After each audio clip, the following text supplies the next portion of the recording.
All right, everybody. So today we're going to learn about the first project that you're going to work on as part of our distance learning. So this project we were supposed to do after we finished our year in review presentations. But we can't work on our year in review presentations and our year in review PowerPoints because those are saved to the computers at school. So hopefully we go back to school at some point and then we can finish those and do those presentations. So instead, we're going to pause that and we're going to move on to the children's book story. And I've made some changes from what we would normally do with the children's book story, so it's something that you can do from home. So normally we have printed children's books, so I have some examples here that we'll talk about in a few moments of different topics that students have chosen in the past. And we've presented them. And I've also taken some students to Conte West Hills to read to some 5th grade classes, but it seems like that part probably won't happen, and we definitely won't be printing the books. So I wanted to start by explaining what the project is and give you a nice overview, so this video will be longer than the rest of the videos to come, just to make sure that everybody understands what this project is about and what the expectation is. So I have, just like always, I have directions for you, I have an outline for you, I have a rubric for you, I have a checklist for you. So pretty much anything that you could need to get through this project, you're gonna have. And then you can always email me and send me drafts and things like that along the way for feedback and help. So your children's story, the purpose of it is to do some research, so making sure that you're using credible resources and that you're citing things appropriately, but then you're taking that topic and you're turning it into a story that's appropriate for little kids. So you're thinking about audience awareness, you're thinking about tone, you're thinking about word choice, all those sort of things matter. So in the directions, it tells you that first thing that you have to do is pick a topic. Now the topic has to be something real, so you can't just be like, I'm gonna do a book on SpongeBob, did it, and then make up a story about SpongeBob. That's not real. So you need to do it on a real topic. So anybody who's interested in doing it on the Holocaust, I have a whole bunch of readings, and you would choose one, and I will scan the readings for you. And the readings, they're not very long. Here's one. So this reading has one full page on this side. This reading has less than a full page on this side, and then there's some questions that you answer. So if you would like to do it on the Holocaust, then you can email me. You're going to fill out a survey, and I will get this information, I'll scan it and send it to you. If you want to do it on a different topic, you're welcome to do it on a different topic. It just has to be something that you can research. So in the past, I've had students do it anything from a historical event, like World War II. I've had students do it on things like 9/11. You could do it on what's happening right now with the COVID-19 pandemic. I've had people do it on other topics that are science related. So right in front of me, I have one about photosynthesis, growing up with Bella. I have another one that a student did a few years ago called What's Killing the Coral? And she did a bunch of research on coral reefs and turned it into a children's book. What else do we have over here? A lot of people are interested in things like climate change, so you could use your information from science class if you'd like to. You guys did a project on various revolutions. You could circle back to that information, use some of your research from Mr. Commando's class if you wanted to. A lot of people are interested in Greek mythology, and we don't cover that in 9th grade or in Mr. Stasiak's class. So a lot of people have done projects about Greek mythology and looked up gods and goddesses and turned them into stories. So it's really up to you what you want your topic to be. People have done it on bullying, but it has to be something that you can research and find real information about, not just something random that you make up off the top of your head. So when you have your topic, the first thing that it tells you is that you need to consider how an actual children's book looks. So it always has a front and a back cover. So this one's a great example. She decorated her front cover. It has her title and her name. If we look at the back cover, she has a summary. She went above and beyond because she gave herself little reviews like a real book, and she gave herself a barcode so that it looks like a real book. You'll notice that there are images on every page, which is also important when you are doing a children's book, and that there's words on every page. But when you notice, there's not a lot of words. It's only a couple of sentences. So it shouldn't be giant paragraphs on every page of your story. So that's all stuff that's important to remember when you think about a book. the stages of the book. So this is outlined step by step, and you're going to follow these directions, and these are going to be linked into the Google Classroom so that you can access them. So the first thing that you have to do is pick your topic. You need to read about your topic, and you need to make sure that you understand your topic. Then you're going to write a short summary. So what the heck did you read about? What did you learn? In your summary, it has to be clear to me that you understand your topic and you have enough information to write about. So that's step one. So we have to make sure I see your summary and I give you feedback in case you need to improve it. You also need to have your citation. Where did that information come from? Because you have to cite that information. So include your citation on the bottom of your summary before you send it to me. And I'll let you know through Google Docs if you need to add more or if you're ready to move to the next step. So after you summarize what you've researched, then you're ready to start your first draft. And all you're doing is worrying about the words in the book. You're not worrying about the pictures.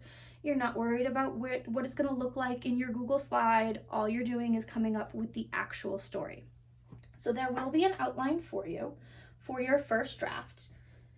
And let's see if we can see this. So if you look at the outline, which I'm going to upload as well, you're going to write page 1, what the words are, page 2, what the words are, etc., etc. And then I'm going to look at it and I'm going to check for your spelling and grammar errors like I always do. I'm going to might ask you clarifying questions. Sometimes I'll tell you there's too much information on one page. Sometimes I'll tell you combine 2 pages because they're too short. Sometimes I'll tell students they need to add a page in between because something doesn't seem clear to the reader. So that's why we have it broken down like this. So we're not worried about the layout, we're worried about the content. And you're going to keep working on your outline or your first draft, whichever one you want to call it. You keep working on that until I tell you you're ready to move on to the next part. So once you're ready for the next part, that's when you start thinking about the layout. So everybody's going to do it in Google Slide because that's the easiest way to do it. So you'll cut and paste your words from your Google Doc into your Google Slides, and then you're going to find all your pictures. Your pictures you're stealing from the internet, so you need to cite them. And we learned how to do that with the Year in Review project. And you're going to either use EasyBib or Oculus. Either one is fine, whatever you're more comfortable using, but you have to have the proper citations. If you just copy and paste a link, you haven't done what you're supposed to do. And we'll review that in another video. After you have it all together, and you have a front cover and a back cover, and all the slides are there, then your book is done and you're ready to send it to me. And again, I would send it for feedback just to make sure that everything's right before you're ready for a regular grade. The question that students always ask, how am I being graded on this assignment? So you're going to get 4 grades total for this children's book. The first grade is just a green check in PowerSchool. Did you do your research? The second grade is going to be a green check in PowerSchool also. Did you do the summary and was it approved?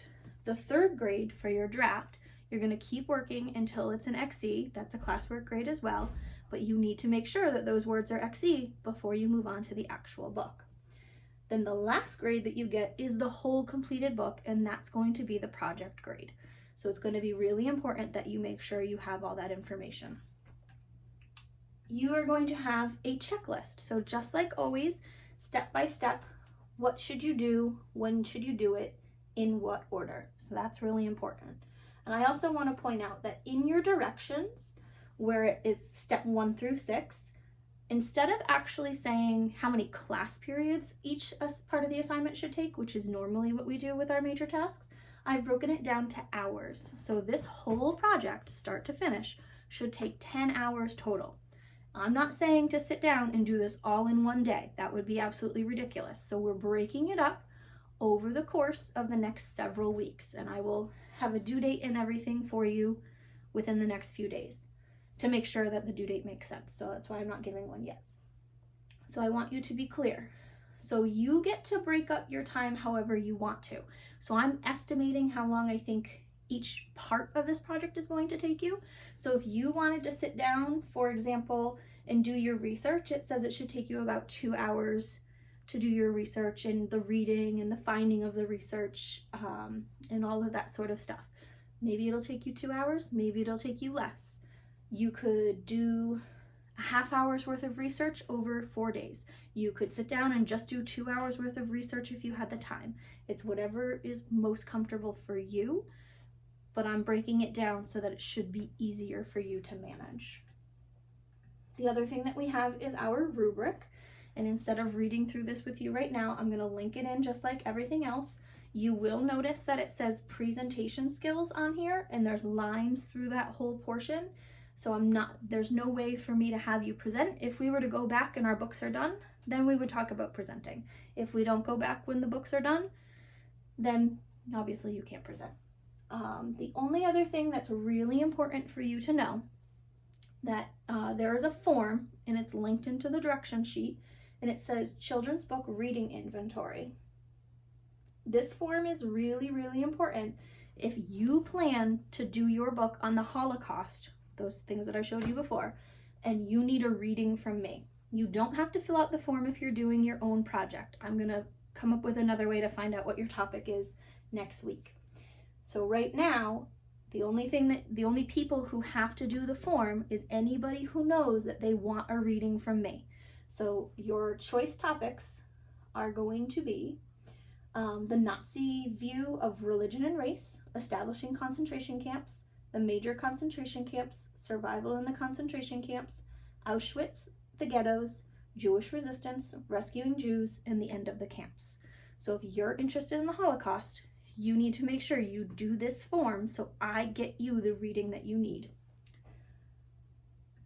Let me see what else we need. I think that's probably a good overview.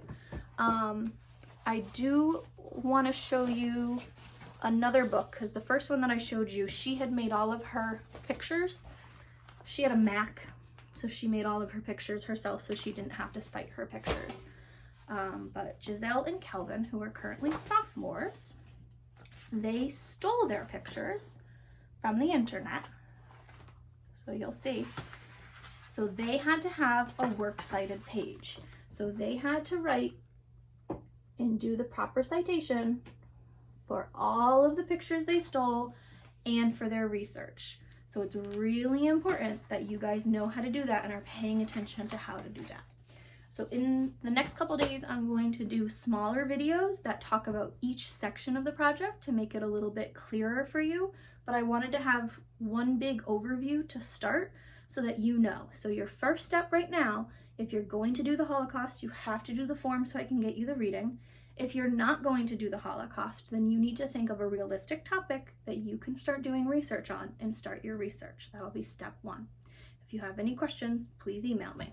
Thanks.